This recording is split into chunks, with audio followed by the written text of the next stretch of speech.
There's a moment every farmer, prepper or off-grid grower eventually faces. You step out to your garden at dawn, expecting quiet productivity, only to find your cabbages laced with holes, your beans stripped to threads, and your tomatoes punctured with the neat precision of a sabotage operation. The scene looks less like a farm and more like the aftermath of a battlefield raid. And if you've spent years studying how ancient civilizations protected their food supply, you'll know exactly why this matters. Throughout history, pests weren't just inconvenient, they were existential threats. Entire campaigns failed because invading armies couldn't keep their grain stores safe. Communities collapsed when locusts or caterpillars swept through. So the farmers of the past became some of the most ingenious chemists on Earth, developing defense systems not with chemicals but with plants themselves. Today on FarmLab, we're returning to those roots.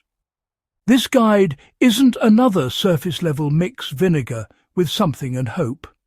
This is the ultimate natural pest control formula, built from proven historical methods refined by modern small-scale farmers and tested across climates. If you value independence, resilience, and the ability to defend your crops without ever walking into a store, you're in the right place. Let's get straight into the formula, the science behind it, and the exact way to use it on your farm. Long before synthetic pesticides existed, farmers relied on plant-based defenses, and with good reason. Plants have millions of years of evolutionary experience fighting off insects, fungi, and bacteria. Some plants developed chemical deterrents, like capsaicin. Others developed oil-based compounds that coat and suffocate soft-bodied pests, and others concentrated sulfur or saponins that disrupt insect feeding. When you use natural pest control, you aren't improvising. You're using the same principles ancient agriculturalists depended on to protect their survival. Now, a good natural mix, well, it really takes advantage of three modes of action all at once. First up is repellents, which basically pushes insects away before they can even think about landing or feeding. Second, you've got suffocation, which stops soft-bodied pests like aphids, mites and whiteflies from breathing. And third is disruption, which, interferes with insect digestion and reproduction. This triple effect, honestly, is what gives a natural mix enough force to compete with store-bought chemicals, and in many cases even surpass them. That's because plants rarely develop resistance to these diverse multi-compound formulas. The most reliable base you can use is a blend of garlic, ginger, chili, and a mild oil soap emulsion. Garlic, for example, contains sulfur compounds that repel dozens of insect species. Ginger, on the other hand, adds antibacterial and antifungal action, helping you protect not only the leaves but the plant's surface biome as well. Chili contributes capsaicin, which disrupts feeding behavior in both leaf-chewing and sap-sucking pests. The oil, used in small doses, suffocates soft-bodied insects and also helps the mixture cling to leaves. The soap acts as an emulsifier, breaking surface tension so the mix spreads rather than beads off. A practical formula is built this way: 10 garlic cloves, 1 thumb of ginger, 1 large fresh chili, or a tablespoon of ground chili, all blended with a litre of water and left to steep for at least 12 hours. After straining, a teaspoon of mild liquid soap and a tablespoon of vegetable oil are added. So this creates a balanced extract that's strong, but it won't burn the leaves. The overnight steeping, well, it allows all those sulfur compounds and capsaicin to fully dissolve into the liquid, making a potent yet natural shield. Now, application is actually where most growers, accidentally sabotage themselves. The mixture really must be used either early in the morning or late in the evening, never during full sunlight, since heat can weaken those compounds or even cause leaf scorch. Be sure to spray both the top and bottom of the leaves, because honestly, most pests, especially mites and whiteflies, tend to hide underneath. So, a practical routine here is to apply once every 3 days for about 2 weeks during active infestations, and then, reduce it to a weekly spray as maintenance. This approach really helps to keep things under control without overdoing it. For example, let's say you've got a small vegetable plot that's been attacked by aphids. You can usually clear it in about 10 days using this schedule.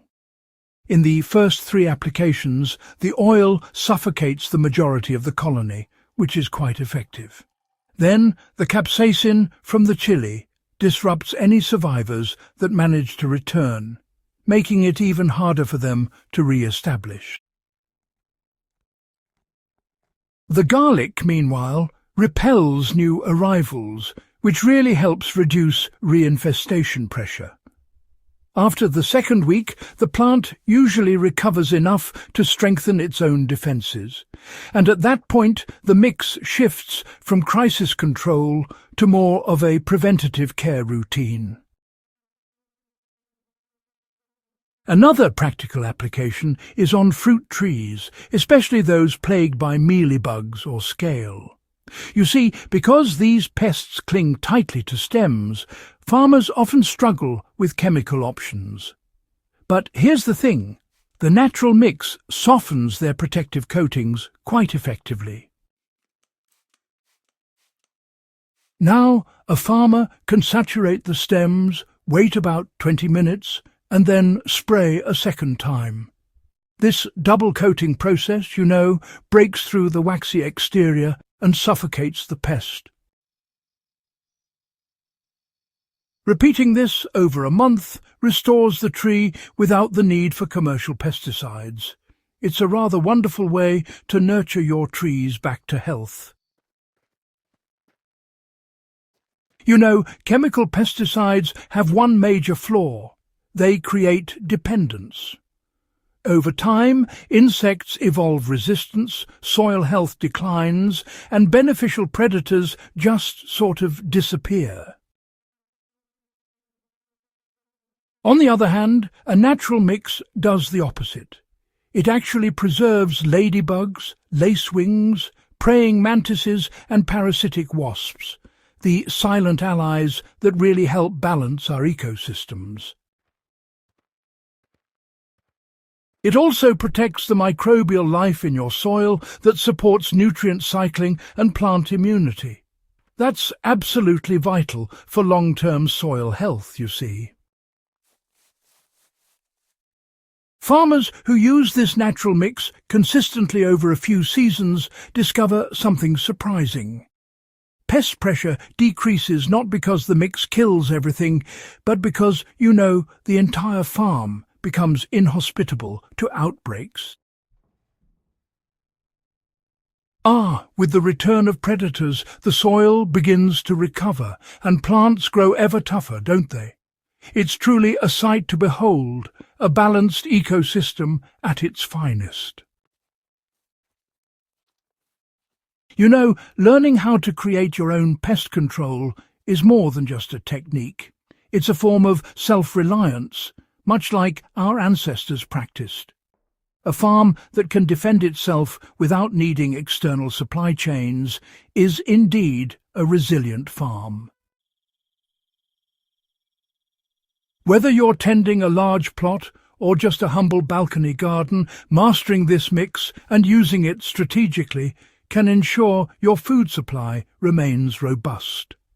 In any season, any climate, and under any circumstance, you'll be prepared. If you found this guide valuable, why not subscribe to FarmLab and share it with someone eager to farm smarter, more naturally, and more independently? Your support keeps this knowledge alive and helps the channel grow. Thank you for being part of this journey.